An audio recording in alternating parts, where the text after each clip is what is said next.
de qué se trató la Operación Orión. Esto no fue solo un operativo militar contra la guerrilla, porque pues fue una alianza con el ejército, con la policía, con el DAS, el CTI, la fiscalía e inclusive hubo helicópteros implicados. Esto fue realmente la operación más grande en la historia de la ciudad de Medellín. Vamos a ver cómo fue la perspectiva de él de ese 16 de octubre del 2002 y el 17 de octubre del 2002, cuando se llevó a cabo la tenebrosa para muchos, la gloriosa para otros, pero la que marcó mucho la Comuna 3 en Medellín, la Operación Orión. Cuando los Pepes ganan la guerra de Pablo Escobar, que eso, como ustedes bien lo saben, o la mayoría de la gente, fue una confederación de la DEA, el bloque de búsqueda, el cartel de Cali, Carlos Castaño, Don Berna, eso eran los Pepes. Entonces ellos, cuando ganan esa guerra, Don Berna empieza a organizar la ciudad. La ciudad de Medellín, después del 95, empezó a tener una particularidad. Como habían tantos grupos de milicias en la periferia, empezaron a secuestrar gente. O sea, eso lo inició Pablo Escobar, lo inició el M-19. Y entonces ya el secuestro empezó a ser una dinámica económica para los grupos. Aquí había los comandos armados del pueblo, las milicias del ELN, las bolivarianas, la MIR, bueno, del pueblo y para el pueblo, que eran del M-19. Bueno. Entonces empezaron a secuestrar gente y del 95 al 98, en la Comuna 13, se volvió que esta gente bajaba a las calles principales a las 6, 7 de la tarde y los carros que eran de alta gama de ese momento se llevaban la gente para el territorio. Entonces, la Operación Orión, que es, digamos, el final de todo ese tipo de operaciones que empiezan durante Andrés Pastrana y terminan con Uribe, se empezó a gestar por eso, porque llegaron a haber 27 secuestrados en esa zona y los cuidaban ahí. Desde ahí, y la ciudad de Medellín, usted ya no podía salir para la costa o para el sur, ni para el oriente después de las 6 de la tarde, porque entonces en el oriente estaba el Carlos Alirio Buitrago y el 9º. Aquí abajo estaba el 5º, creo, y el 47 también en el sur, y allá el 36. Entonces hacían las pescas milagrosas, la ciudad estaba secuestrada. Entonces la política, cuando ya llega Uribe con la política de seguridad democrática, era recuperar el espacio para la ciudadanía. Y obviamente pues nosotros era un enemigo en común, era enemigo de todos, de la ciudadanía, de todos, secuestrando, aterrorizando, desplazando. Entonces nos vimos envueltos en una política de seguridad democrática. Y ahí fue ya todo el fenómeno de paramilitares, operaciones que no fue solo la Orión, ni la Mariscal, ni la Neptuno. Fueron 17 operaciones durante 2 años que fueron llevando a debilitar ese territorio. Pero la más sonada fue la Orión y la Mariscal por el tema de que hubo helicópteros ametrallando los barrios y todo. Entonces, eso es lo que la gente conoce. Pero en realidad la atención de eso fue a recuperar un territorio que estaba secuestrado. A nosotros nos vendieron una historia, en la Operación Orión nos vendieron una historia en todos los medios y lo que se mostraba, de que era una guerra frontal o unos operativos hechos por la fuerza pública hacia un reducto, digamos, de las milicias populares, de las milicias urbanas, y que lo que percibíamos como ciudadanos era que la fuerza pública estaba operando, ¿cierto? Cuando ya empezaron a salir ya las denuncias de los desaparecidos, cuando ciertas personas también que lograron escapar, digamos, a un intento de desaparición o de asesinato, decían y contaban pues cómo los metían en una cancha a todos y los desnudaban, los aporreaban. Entonces ya uno también piensa, bueno, esto no son operaciones completamente legales, esto es ilegal, esto tiene muchas cosas que no deberían ser, pero que tú como ciudadano común y corriente muchas veces uno cree en lo que dicen los medios y si usted no tiene el contexto de las cosas, usted no sabe qué es lo que está pasando realmente. Como si en este momento es posible que de pronto se llegue a saber una verdad que está ahí, pero que las personas que la conocen son las que están llamadas a decir qué fue lo que pasó realmente en esa operación. De aquí se habla mucho de la alianza paramilitar y la fuerza pública, pero algo que no se ha dicho mucho es que también las bandas urbanas de Medellín, por esa misma lucha antisubversiva, también hicieron parte, supuestamente, de lo que sería esta gran operación. Y hay que devolvernos un poco en el tiempo para que entendamos cómo es que los paramilitares aglutinan a las bandas urbanas en Medellín y también cooptan a la fuerza pública para después tomarse lo que sería la Comuna 13 en esta Operación Orión. Pues bien, como lo señaló alias Pesebre, ellos estuvieron en un principio con Pablo Escobar, después en contra con lo que sería los Pepes, después un poquitico más pegaditos con lo que sería muerte a secuestradores. Y la llegada del paramilitarismo pues dio origen a que en ese entonces la oficina de Envigado fuera un equipo de sicariato para estos grandes narcotraficantes en Antioquia. Lo que pasa es que en ese entonces hay unas personas que lideraban esta oficina, o también lo que se conocía en ese entonces como La Terraza, que es nada más y nada menos el Negro Elkin, el Zarco y la Gorra, que se sentían económicamente mal retribuidos por lo que serían estos paramilitares que pagaban sus servicios, que subcontrataban con ellos. Entonces, como se sentían un poco mal retribuidos, entonces empieza a haber una guerra entre lo que sería no, todavía no pongamos ese link, por favor, todavía no, estamos contando la historia. Lo que estamos comentando en estos momentos es básicamente esa alianza que hubo entre los paramilitares y las bandas urbanas de Medellín, pero que antes había una guerra porque económicamente no se sentían bien retribuidos en esta parte. Entonces, en ese mismo orden de ideas, Don Berna, en medio de la guerra en contra de La Terraza, por este sentido económico, empiezan a haber varias muertes por ambos lados, terminan asesinando a un hermano de Don Berna, y después Don Berna dice, no, ya esta guerra tenemos que dejarla así. Usted se une con nosotros, se une al paramilitarismo, se une al bloque Cacique Nutibara creado por los hermanos Castaño Gil, o lo terminamos extinguiendo. Y ahí sí vamos con lo que sería esta imagen de lo que sería la fiscalía que estábamos presentando hace un momento, para decir que en el 2001, antes de la Operación Orión, antes de la Operación Mariscal y antes de cualquier otra operación que estaba surgiendo en la Comuna 13, enfocada con el gobierno de Álvaro Uribe Vélez y en parte con Pastrana, se hace nada más y nada menos una reunión en Sopetrán, Antioquia, para hacer exactamente esto. O se une con nosotros, dice Don Berna,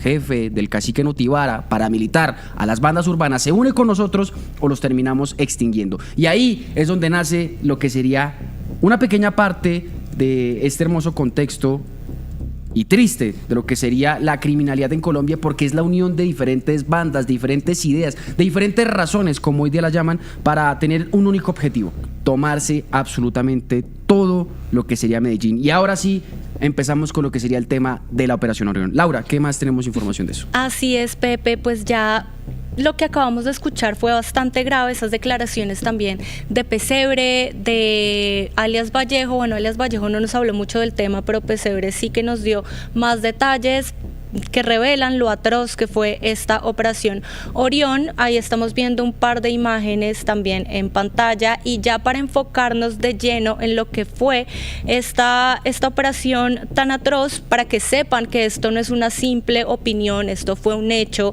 que ya está muy documentado, denunciado, por supuesto, muy investigado. Pues tomamos como punto de partida el documento que acabamos de ver en pantalla, si lo podemos poner nuevamente, por favor, que es una sentencia del Tribunal Superior de Medellín, como estamos viendo ahí, la Sala de Justicia y Paz específicamente, en este proceso contra alguien llamado alias La Pulga, que confirmó, de acuerdo pues a través de su testimonio, lo que durante años precisamente ha dejado tantas víctimas.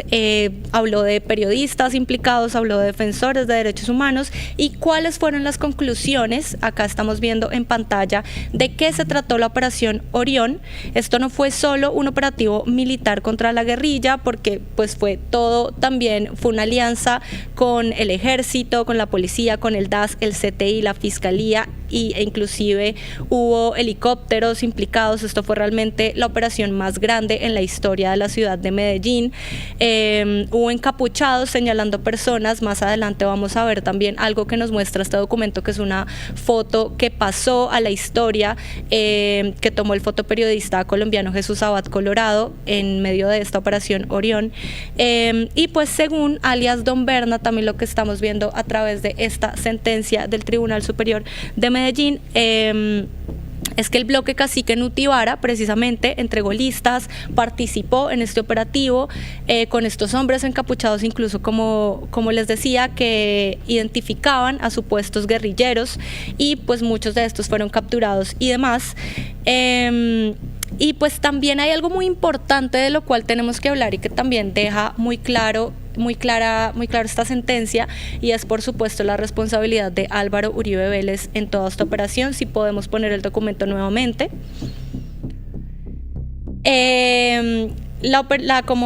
Como decía, la responsabilidad de Álvaro Uribe Vélez, que él inclusive, y que vamos a ver más adelante, pues dice que efectivamente fue el que dio la orden de llevar a cabo esta operación, obvio con la justificación de que esto era en contra de la guerrilla. Él era presidente en ese momento, ¿no? Era presidente, así es. Y pues es que, como lo vemos en la sentencia, se habla de que específicamente Álvaro Uribe Vélez fue el responsable, de que a raíz de que él llegó al poder, de que llegó a ser presidente, el tema del paramilitarismo en Colombia se disparó, la violencia estaba desbordada, y la operación Orión pues es una clara muestra de esto que pasó. Recordemos que al comienzo del año 2000 pues Medellín era este campo de batalla entre la guerrilla, entre paramilitares, entre estos combos locales que tú nos estabas diciendo, Pepe, y pues esto se hizo como una ofensiva en contra de las milicias de las FARC, del ELN, que tenían fuerte presencia en la Comuna 13 en Medellín, pero realmente fue un acto de violencia muy desbordado, y este tipo de documentos confirman que todo lo que sucedió fue inclusive más horrible que como se cuenta, ¿no? Si podemos seguir viendo el documento, si podemos avanzar un poco para ver esta famosa imagen de Jesús Abad Colorado.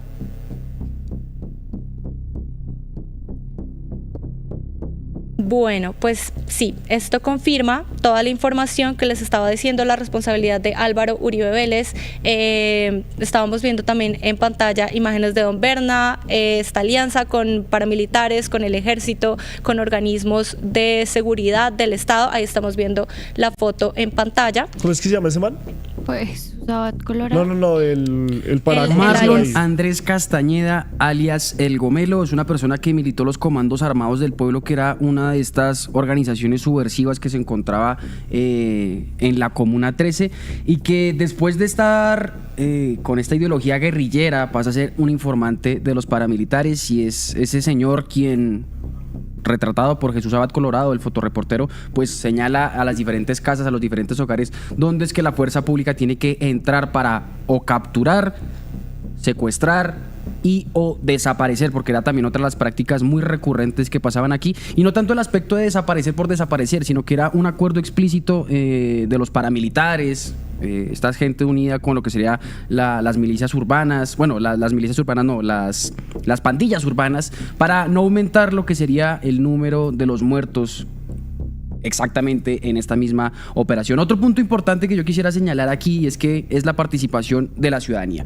Vamos a ver en estos momentos lo que sería una noticia del portal web de Álvaro Uribe Vélez, de la presidencia de Álvaro Uribe Vélez, donde habla de estas fechas, las mismas fechas en donde se cometió la operación Orión. Recordemos, esto fue el 16 de octubre, todo el día y madrugada del 17 de octubre, y precisamente en esa última fecha el portal de la presidencia de Álvaro Uribe les menciona: policía destaca apoyo ciudadano para recuperar orden en Medellín.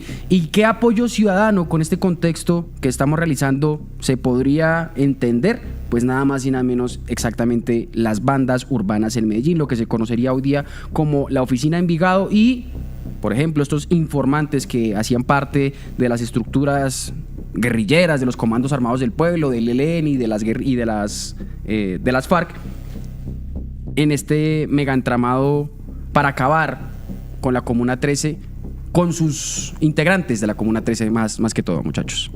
Sí, pues esta historia tiene cada vez más aristas y una de las revelaciones más importantes de la oficina de Envigado, de esta entrevista en exclusiva que tenemos hoy, es sobre lo que sucede ya después en unos enfrentamientos con el bloque Metro y que tiene como resultado la muerte de un líder muy importante, un líder paramilitar, alias 00, ¿no?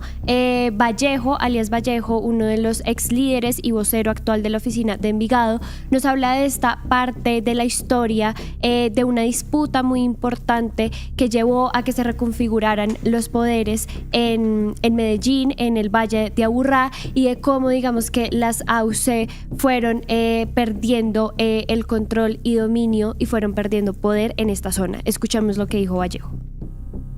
En esa guerra yo recuerdo que el bloque Metro, a pesar de ser digamos un apéndice de las Autodefensas Unidas de Colombia, eran muy actuaban mucho en la ciudad, ¿sí? En los barrios, en las comunas, en la comuna nororiental, en la nororiental, en la suroriental, la noroccidental. Y yo recuerdo que este señor Rodrigo 00, era una persona que quería como cooptar mucho en la ciudad, captar muchos seguidores en la ciudad, pero la ciudad siempre ha sido, y la urbanidad aquí en esta área, siempre ha sido del lado, digamos, de don Bernardo, del lado de la mal llamada oficina de Envigado.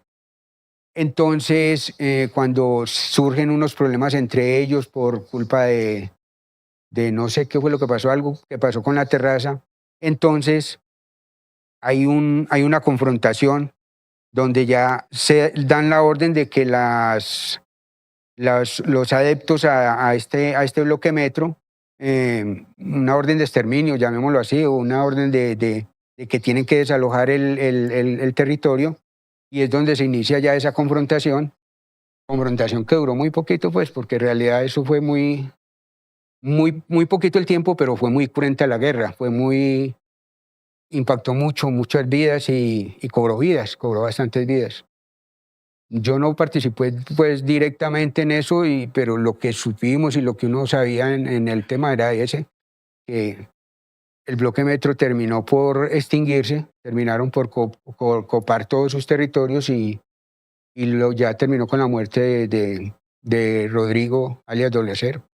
Tengamos un contexto rápido de la situación para que veamos cronológicamente qué es lo que está pasando con esto de la oficina Envigado, el tema de los paramilitares y toda esta situación. Ya mencionamos que Pablito estuvo comandando el narcotráfico en la época de los 80s, que la oficina Envigado los acompañó. Además de eso, que después se vendieron al mejor postor cuando otros narcotraficantes quisieron acabar con el cartel de Medellín. Poco después de eso se empieza el auge paramilitar, ellos entran, después tenemos la Operación Orión, pero dentro de esta Operación Orión hay dos bloques paramilitares que integran la fuerza pública, por decirlo así. Estamos hablando del bloque Cacique Nutibara, comandado por alias Don Berra, una persona que ya está próxima aquí a llegar a Colombia, al territorio colombiano, y otro que sería el bloque Metro, ese bloque que hemos escuchado que nació en 1997 en la hacienda Guacharacas y toda esa historia. Que tiene hoy, o que tuvo hoy, o bueno, sí, que tiene hoy a puertas de mirar en segunda instancia si Álvaro Uribe es condenado, no realmente por su vínculo con el bloque Metro, sino por haber de alguna manera hecho un fraude procesal para desmentir esas afirmaciones que lo vinculaban al bloque. Que lo vinculan y que además aseguran que el bloque Metro nació en la hacienda Guacharacas, de la que su familia es propiedad, ¿no? No, y es propietaria. Otro dato muy importante, que ya es un poquitico alejado de esta historia, es que una persona que se llamara alcalde, que literalmente lo es, que se llama Luis Alberto Villegas, es nada más y nada menos el hijo de uno de los creadores del bloque Metro, y es exactamente la misma zona donde se habría creado este grupo paramilitar. En Positiva creemos en el poder de la colaboración, en la fuerza de los sueños y en la importancia de estar siempre presentes. Nos impulsa el deseo de proteger lo que somos y lo que seremos. Positiva, la aseguradora de todos los colombianos. Ayúdanos a seguir con nuestra labor periodística a través de nuestro Nequi 310-779-3518. Se está evaluando es que más adelante sí sea para todos. Lo que necesita el país. Pedí que me sacaran de allá. Un agradecimiento a todos por su sintonía aquí en el Tercer Canal. Métase en la mente de un delincuente, de un ladrón. A una nueva entrega de Periodismo sin corrección. Pasión todo locura y estamos muy contentos. De las calles del sur. Digo, la señora, ¿me da un expreso, por favor?